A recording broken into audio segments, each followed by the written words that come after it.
are watching Bengals Breakdown by Chat Sports, and I am your host, Stone Shields. Thank you so much for joining us here on a Wednesday as the Bengals get ready to take the field tomorrow night at home against the Indianapolis Colts on Thursday Night Football for the preseason finale. So on today's show, Adam Schefter of ESPN had a little update/report on JaMarr Chase and his ongoing contract saga, we'll call it. So we'll dive into that on today's show. Also, Myles Murphy went down at practice, the Bengals joint practice with the Indianapolis Colts yesterday. Appears as though he has avoided a significant injury, but we'll give you some details on that. I also have one joint practice observation I will provide for you guys on today's show. And there have been some rumors out there that Samaje Perine could be the odd man out in Denver and could a possible reunion with Cincinnati be on the horizon, with the Bengals running back room a little bit thin with the Chris Evans injury. So that is coming up on today's show. But first, make sure you guys hit that subscribe button so we can continue to grow our channel here at Bengals Breakdown. We're trying to double our subtotal from August of 2023. And I'm really hoping we can do it right here on today's show. As you can see there, we are only 13 subs away from making that happen. So help us out. Hit that sub button, trying to double that August 2023 total. Here's the quote from ESPN's Adam Schefter in regards to Bengals star wide receiver JaMarr Chase. He said, "This is the one to me that remains the most mysterious because unlike Brandon Aiyuk and CeeDee Lamb, JaMarr Chase has 2 years left on his contract, not one. We've already heard Bengals president Mike Brown come out and say he would prefer to wait to do this deal. Now, I think Cincinnati will push to get this deal done, but from my understanding, there hasn't been a whole lot of progress. If there's not a whole lot of progress, you wonder what's next." Now, Chad Ochocinco said over the weekend he thinks the two sides will figure out a deal this week. But he also added that if the two sides can't get a deal done, he does not believe that JaMarr Chase will step foot on a football field again until he has a new contract. I think there are other people around the league who feel the same way about that particular situation that I think has flown a little bit under the radar. I just want to reiterate here, I would be shocked if JaMarr Chase isn't out there with the Cincinnati Bengals in uniform week 1 against the New England Patriots. Throughout his career, he hasn't proven that he's a selfish guy. In fact, he's really proven that he's a fierce competitor. I think in his mind, he wants to go down as one of the greatest receivers to ever play the position. And he just really has that tenacity out there when he's competing on the football field. And I just would be really surprised if he decided to miss games because of this ongoing contract dispute. And like Schefter said, he has 2 years left on his deal.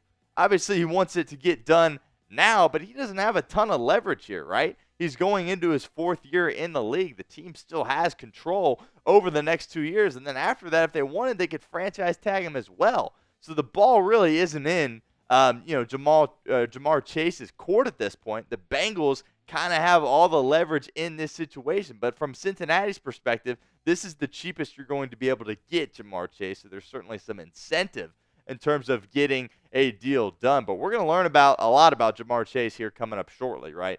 Because if he sits out, I mean, that really kind of clouds the way that I personally feel about him as a teammate and as a football player, right? This is a season where Cincinnati has everything in front of them. They got T. Higgins coming back for probably his last year in Cincinnati. They got a healthy Joe Burrow who has made it through training camp. On paper, this is the Bengals' best chance to win a Super Bowl. And if he starts out the season by not being out there, just a selfish decision if it comes to that point. But again, I would be completely shocked if that happened. The numbers speak for themselves, right? JaMarr Chase, you understand why he doesn't want to go out and play on his current contract, because he understands just how valuable of a piece he is to this team as one of the best receivers in the National Football League. His base salary of only just over $1 million certainly doesn't, isn't equivalent to what the production looks like out on the field for JaMarr Chase. I'm really expecting a big year for him.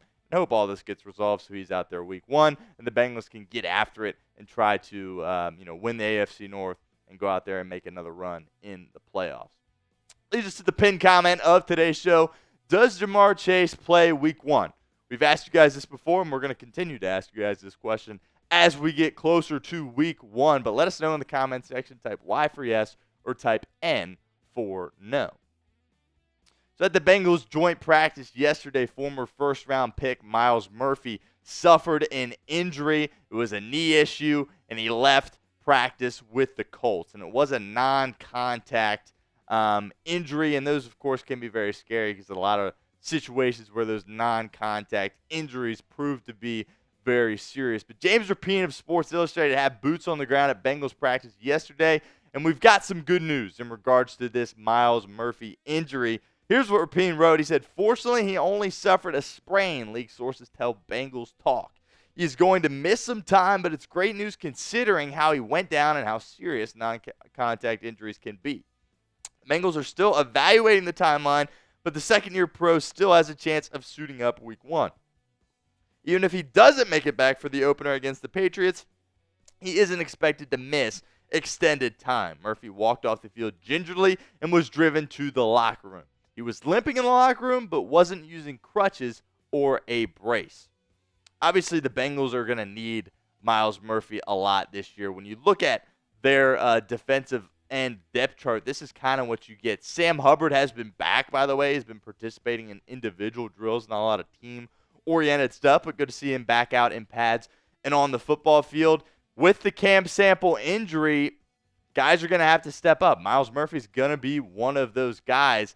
We'll see if he's out there week 1, but whenever he is, he's going to need to produce for Cincinnati, and all eyes are really on Joseph Osai entering the final year of his rookie deal. He needs to have a good season for Cincinnati because, as we've talked about before, that pass rush last year was really Trey Hendrickson or nothing, and if the Bengals are going to be successful on defense, they need their front to really step up for them in 2024.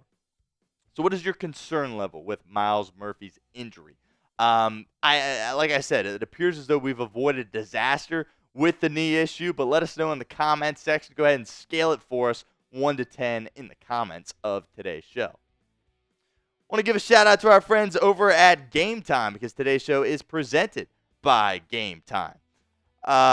Game Time has a new feature called Game Time Picks that makes getting tickets to see your favorite teams play live even easier. Game Time Picks filters out the fluff to show you only incredible deals on great seats so you don't have to waste time searching through thousands of tickets. With MLB teams trying to make a playoff push, you can get tickets on Game Time to watch the Cincinnati Reds. You can also get ready for football season and get tickets to watch the Bengals at Paycor Stadium. My 2 favorite features on Game Time. First up is all-in pricing. Toggling this feature shows you the total up front with no surprise fees at checkout that a lot of the other ticketing apps get you with. And I also love the views from your seat. You get a panoramic view from your seat in the app before you buy.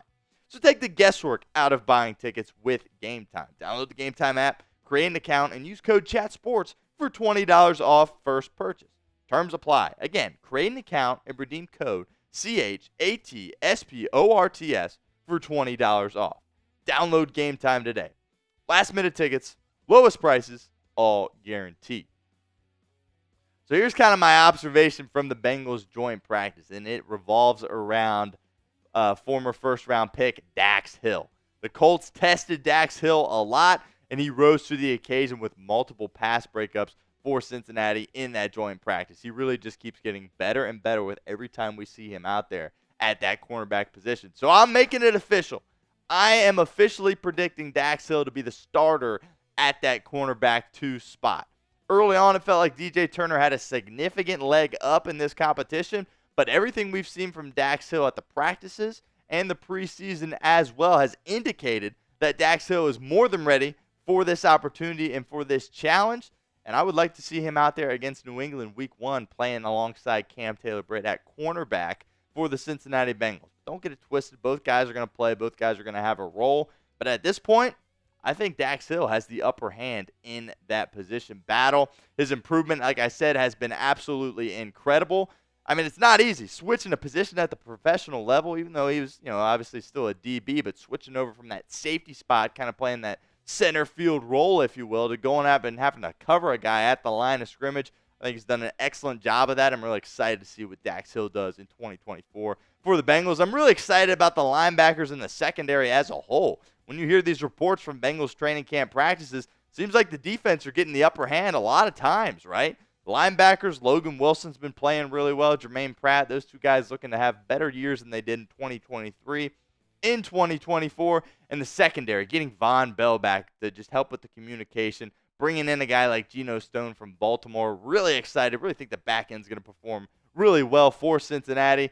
And really the question with Lou Anarumo's defense right now is all that defensive line, all up front. What is that group going to be able to do? And is their inability to stop the run going to be what holds this defense back? I hope not. But like I said, really comfortable with what I've seen from the linebackers and the secondary, and think they're going to have a big year in 2024 as a unit. Lastly, before we get out of here, could a Samaje Perine reunion be on the horizon for Cincinnati? Obviously, you got Chris Evans being placed on IR. He was out for the year, unfortunately. And that room gets a lot thinner now. You got guys like certainly Zach Moss and Chase Brown. And beyond that, you're looking at Travion Williams and Noah Cain and Elijah Collins as your next running backs for the Bengals. When you look at what Perine's done last year, he seems to be the odd man out in Denver. A lot of people around that Broncos team think that he's probably going to be a potential cut candidate and be on his way out sooner rather than later for Denver. But when you think about what he did in his time with Cincinnati, is he a go-to back? No, but his ability on third down really was exceptional, I thought. And I'm really excited to see what Samaje Perine could potentially do if he were to come back to the Cincinnati Bengals, because I think a lot of people here in Cincinnati got a lot of love for Samaje Perine, and it'll be interesting to see if he perhaps comes back. I'm not ruling it out. I'm not expecting it. Again, when you look at the Bengals running back room, they've got guys that they believe in Zach Moss, Chase Brown, Travion Williams, and Elijah Collins and Noah Cain as well. But this now becomes more of a possibility with the Chris Evans injury. So I think the Bengals are comfortable with what they have at running back, and I'm not predicting that Samaje Perine comes back. But if he does get cut, you're going to see the rumors start to fly as people around the organization kind of throw the idea out there that Samaje Perine could be making a return to Cincinnati. Could be possible with Evans' injury, but I think the Bengals feel good about what they have at running back currently. And make sure you guys follow me over on Twitter at StoneShields_, trying to get to 400 followers. Really made some good progress over the month of August. All of our content will be posted to my page, so don't miss out on that. Hit that follow button at StoneShields_ on Twitter.